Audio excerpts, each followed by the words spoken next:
Адам өмірін өзгерту үшін екі жолы бар. Бірінші жолы адамның хәлін түсіру. Яғни сана ұйықтап қалған кезде, өмірдің құндылығын түсінбеген кезде санаға жаңа нейрондарды алып келу үшін адамға кризис арқылы жағдайлар береді. Екінші, адамның өмірін өзгерту үшін Құдайдан келген сый деп айтамыз, ол білім. Мәшһүр Жүсіп атамыз айтады ғой, сыйға көнбеген жанды дейді, өмір қинап үйретеді дейді.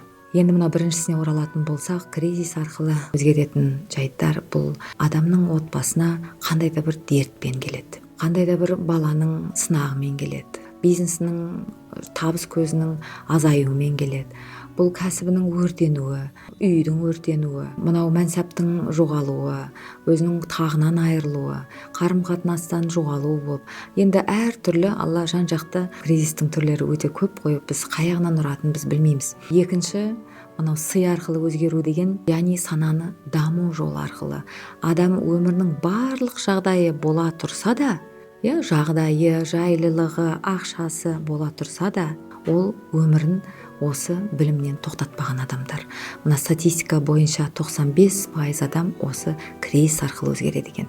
Ал 5% адамдар статистика бойынша осы білім арқылы өзін даму жолында үздіксіз жұмыс жасайды екен. Бұл кісілер санасын дамыту арқылы, жұмыс жасау арқылы, бойын рухани азыққа толтыру арқылы өмірін өзгертіп отырады. Өмір болғандықтан қандай да бір жағдайлар болып отырады. Солардан жеңіл өтіп кету үшін бізге не қажет екен? Бізге білім қажет екен.